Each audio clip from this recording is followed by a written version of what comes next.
I'm Heather, and this is a Living with Addiction podcast, where I show you how you have more power than you realize when it comes to helping yourself and your child that's struggling with addiction.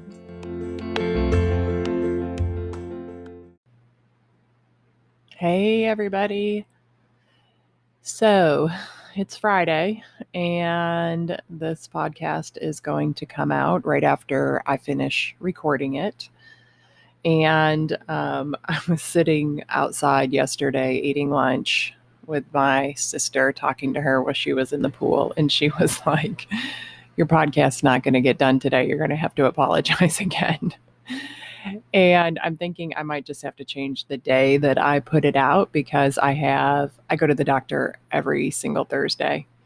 And every time I think that I'm over the hump and I'm doing a lot better, something comes up. Right now I'm dealing with an infection and my energy is very zapped. I'm just not where I want to be yet, but it's also not so bad that I can't work at all. So I just might not be doing everything on my normal schedule.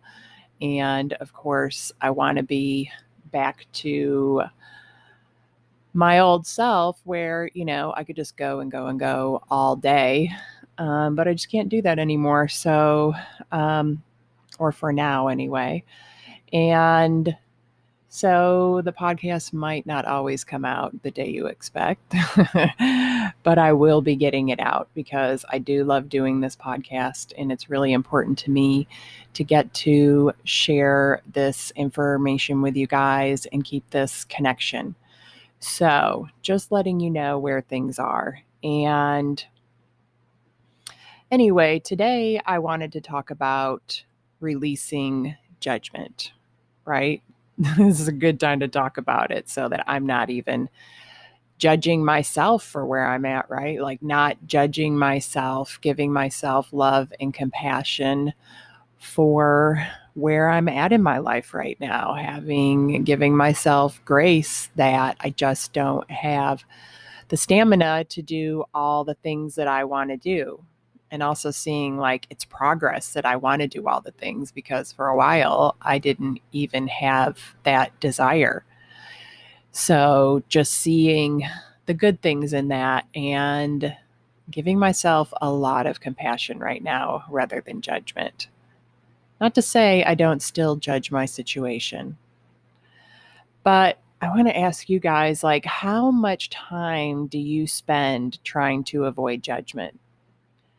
Like, do you people please and do things you don't want to do so that you can manipulate how people see you, or even how you see yourself, or how you see the circumstances of your life? And what about all the shame and secrecy about your son or daughter's addiction? We don't have to tell everybody all of our story. Not everybody deserves to hear it, but there's a big difference between deciding someone just doesn't need to know and being afraid that they will find out and judge you. And I want to give you the freedom to make that decision instead of hiding from the judgment. I want you to be able to say, I don't want to talk about this right now because this person doesn't need to know my story, and I feel good about that. And avoid doing it just because you feel shame or fear of judgment. And that's the purpose of this podcast today. I just want to set you free and at least get you on the road to being set free from other people's judgments and your own judgments. So just try to listen with a really open mind to what I'm offering you today. And I understand because, I used to live in fear. I've talked about it a lot. I had a huge fear of people finding out what was going on in my life. I used to fear being judged about my daughter's addiction. But what I figured out later on was that mainly I feared being judged because I was judging myself so much. And I don't really deal with that so much anymore because as situations arise and I decide that, if I do have fear of judgment, I look inward. But my daughter's addiction was a catalyst that set me free from caring what people think about me, even though it was also one of my biggest fears that I would be judged for it. So, that biggest fear of being judged about that situation is also the situation that set me free of being judged or worrying about it. And ironically, that fear of being judged created judgment. I saw judgment everywhere because I believed that there were things in my life that were wrong and I was insecure about them. Not to mention that I was always comparing myself in my life, judging and ranking myself compared to others. And nobody wins in that situation. Like, why do we have to be better or worse? We don't. We can just be. We can just be without judgment. We can be kind to ourselves and others and not see everything as good or bad. Just be curious about it.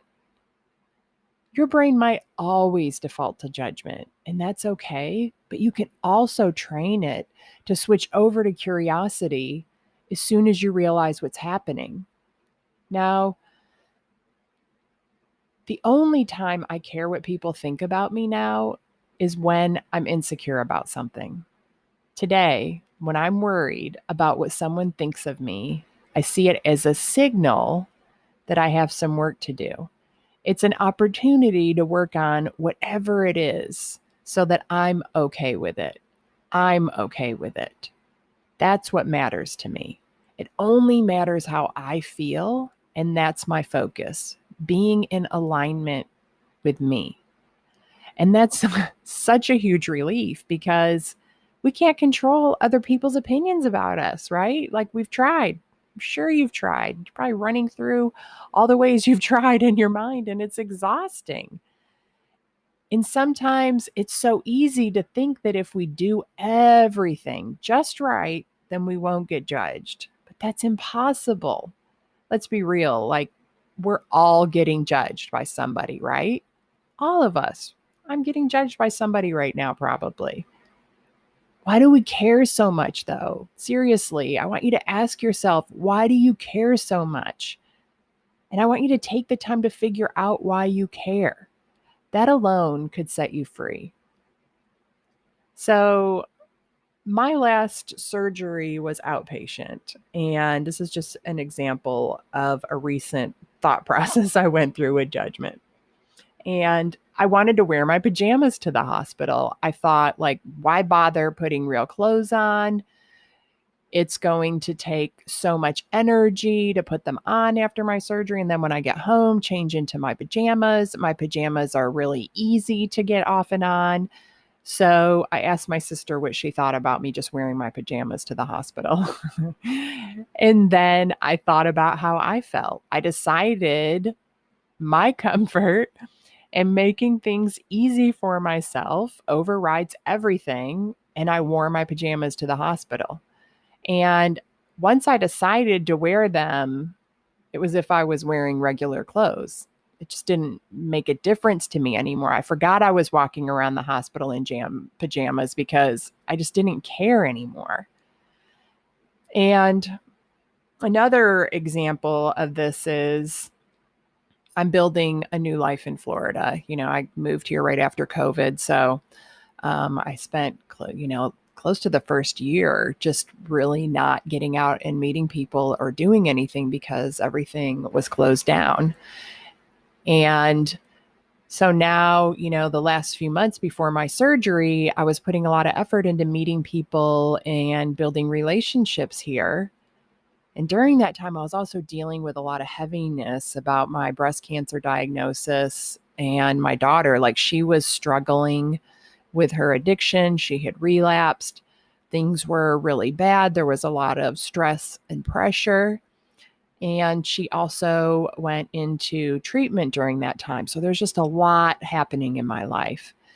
And I had to decide what I was going to share with people about those parts of my life. Like, did they deserve to know my story?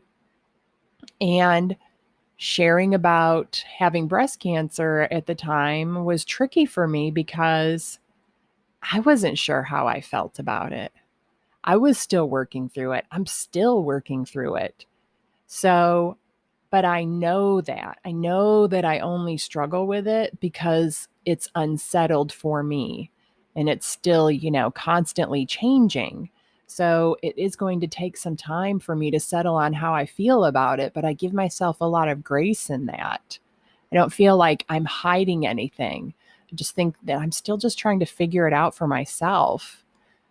But if I was settled on how I felt, I would have hardly thought about it. It wouldn't have been an issue. I wouldn't have been thinking about it when I was talking to people like, should I, shouldn't I?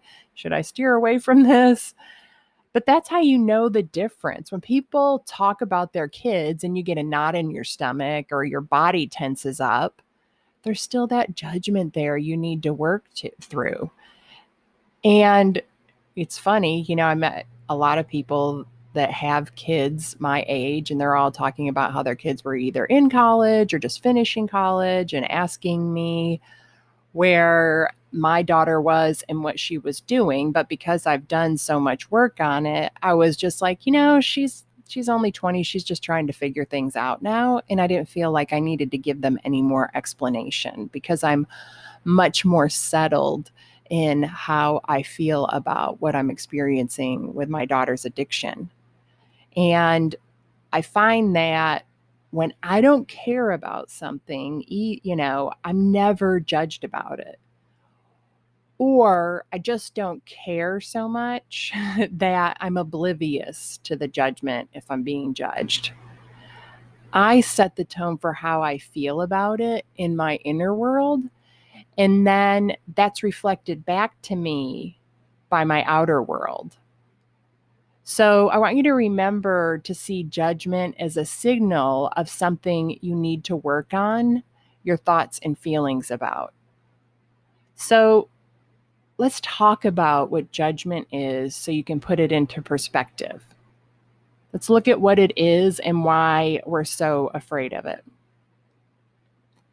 A judgment is just a thought. That's what you're afraid of. Thoughts. That's it. It's just your thoughts or someone else's thoughts that only have an effect on you if you make them mean something painful. You have to participate in the judgment for it to matter. So do you see that? Without your participation, judgments, they're nothing. We give these thoughts that other people have about us so much power, though. We waste very precious energy trying to avoid them. The problem really is that we kind of believe those judgments, right? Those thoughts. You're already judging yourself. And so it hurts even more when somebody else judges you. If you truly don't believe someone else's judgment about you, and you're willing to let go of being offended,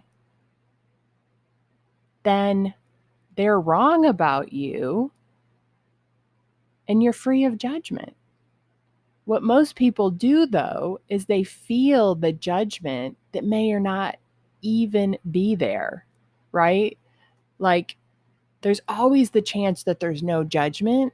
You just see it that way because you're already judging yourself.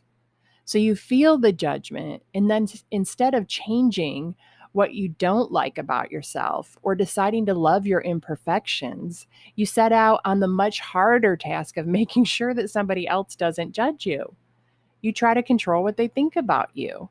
Yet deep down inside, you know it doesn't work, so you feel powerless and defeated. Like, we try to do this with our kids too. We try to control what they're thinking and feeling about us. But you've got to flip that around and focus on the source that matters, and that is you. Work on fixing what you don't like or accepting it for what it is, and just love yourself as you are with all your human imperfections. Be kind to yourself, give yourself grace. In order to create peace of mind and fulfillment in this life, we have to focus on what we can control, and that is us. That's all we can control is ourselves. So let's also go a little deeper into letting people be wrong about us. What if somebody just doesn't get you? They don't like you. They talk to some of your friends or acquaintances about you. Why does it hurt so much? Why is it infuriating? Can you just let them be wrong about you? I just want you to really think about this. Like, how much would your life change if you stopped caring what other people think and your approval was the only approval that mattered? How much emotional freedom would that create for you? Not everybody is going to love you or love me. I'm not for everybody. Some people might totally disagree with my philosophy about addiction, and that's okay with me. I got the opportunity to really be okay with that when I first started running Facebook ads a couple of years ago, which I don't do anymore, but it was a great experience because sometimes I would get really just these incredible comments about how wrong I was and that I was even contributing to killing people with my ideas, like way out there stuff that I just totally didn't agree with. And I went through this period of getting settled with what people thought about my opinions. And when I was okay with it, those kind of comments just stopped, But I'm not going to water down who I am or water down my philosophy to appeal to more people.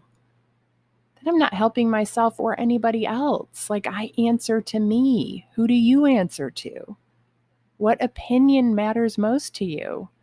Is it your parents, your kids, your spouse, your boss, your neighbor? I mean, if it's anybody other than you, then you aren't living in integrity with yourself. You're people pleasing and pretending to be someone you're not, or hiding in order to avoid judgment. I mean, who do you want to be? How do you want to dress? If you hate baking cookies for the neighbors, then don't do it anymore.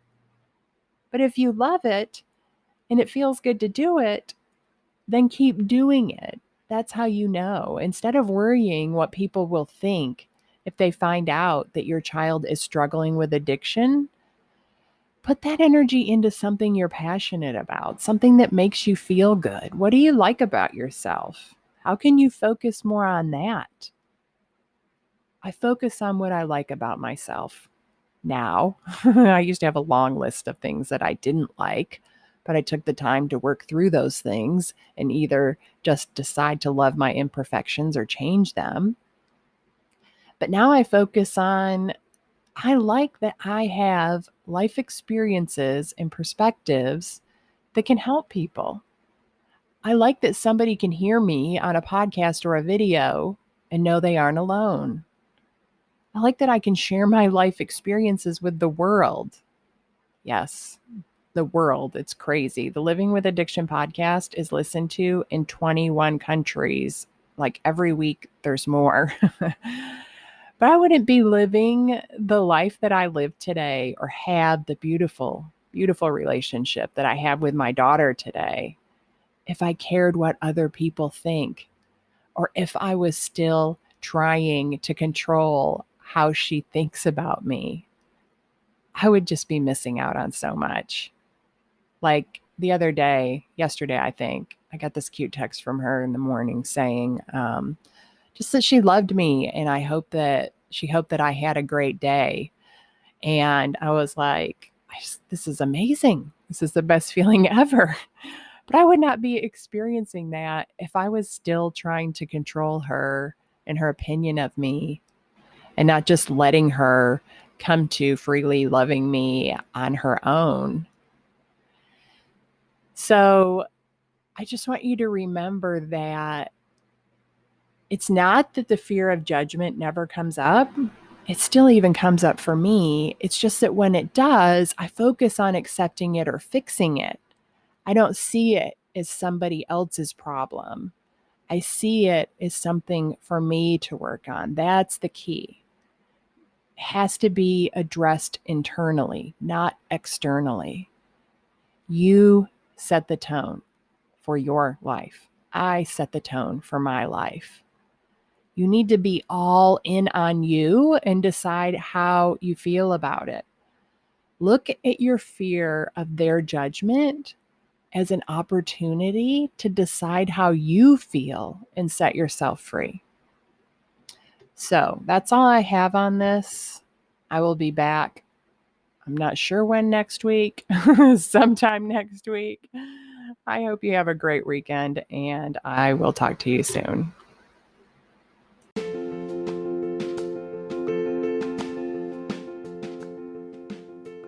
Thank you for listening to this episode. If you want to learn more about my work, go to heatherrosscoaching.com. If you want to help other parents who are struggling with a child's addiction, you can do it 2 different ways. First, you can share the podcast with them directly, or you can share it on your social media. Second, you can leave a review. Talk to you next week.